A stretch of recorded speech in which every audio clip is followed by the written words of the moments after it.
Thank you. So I'm going to share two stories of growth with you today. The first is the obvious one, and it's the evolution of the food bank over the past 10 years. But the other is my own personal growth journey that I've been on since I've worked for the food bank. The food bank's the first nonprofit I ever worked for. I originally was a business consultant working with family-owned businesses, so big shout out to the Institute for Family-Owned Businesses.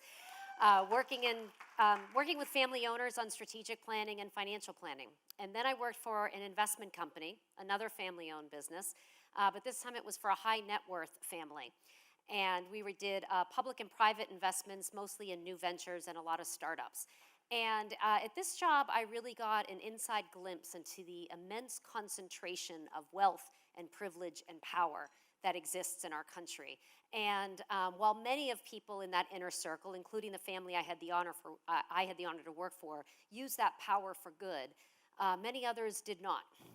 And when the Great Recession hit, I had a front row seat to watching many incredibly wealthy people able to navigate to safe investments pretty easily, often at the expense of others. Obviously, these people lost money too, but it was money that they could afford to lose. And meanwhile, I had neighbors who lost their home. And I knew that this was not the industry for me. So I started volunteering one day a week, and I started volunteering at food pantries because I love food. I love food and I love to cook.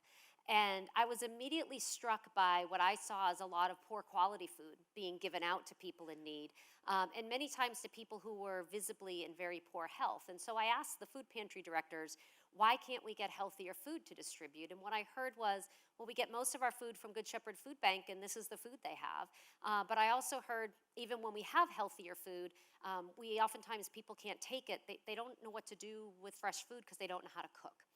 And so I said, well, I can help. I can teach a cooking class. And so I started offering cooking classes to programs that serve low-income families, and I fell in love with the work. And my phone started ringing off the hook. So I said, okay, I'm going to look for funding so that I can actually do this for a living. And I eventually found opportunity for funding from a national nonprofit.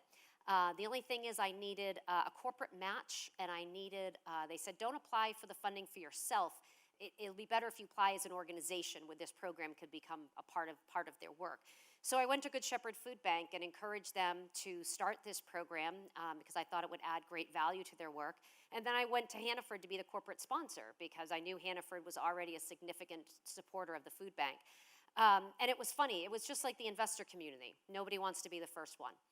So Good Shepherd was, well, what's Hannaford think? And Hannaford was, well, what's Good Shepherd think? So I took a page from those venture capitalists and I said to Good Shepherd Food Bank, yeah, they're excited. And I said to Hannaford, Good Shepherd they're in. And then I said, please don't talk to each other.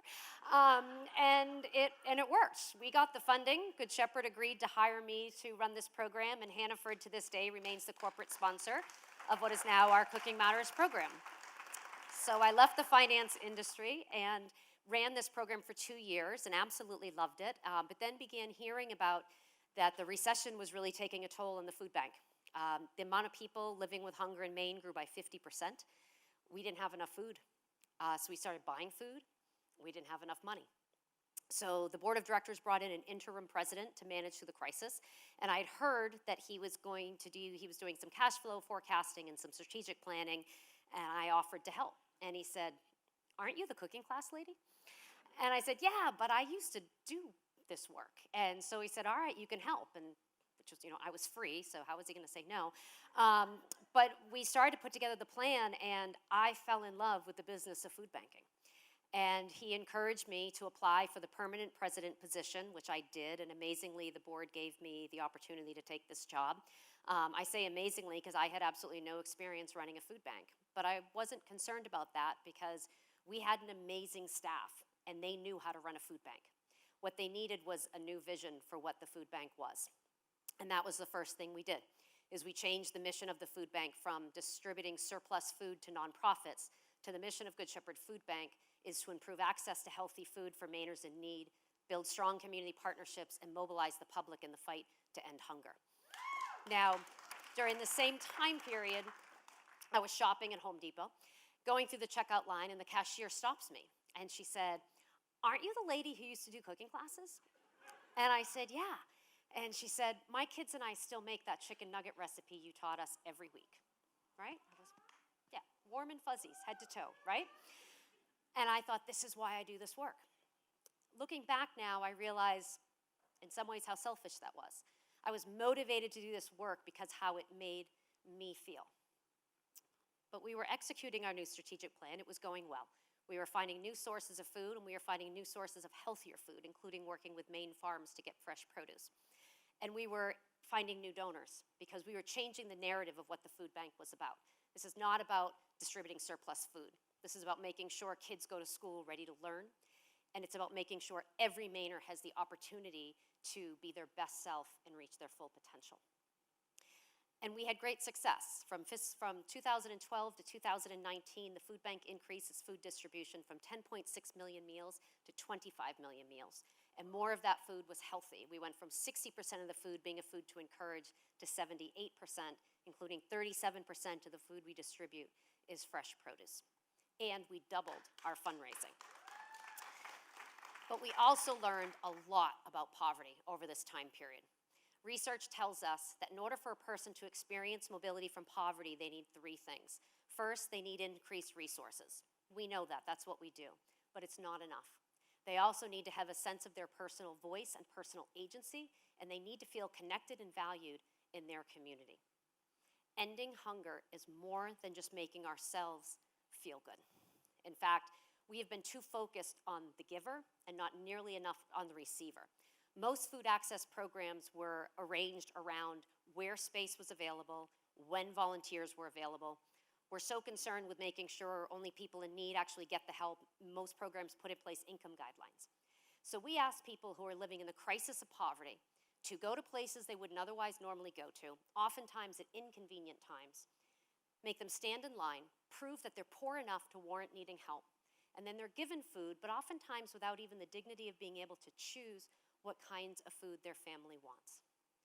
So we have done an amazing job of improving access to food. We have not done a good job of making people feel valued. And so we have a new plan.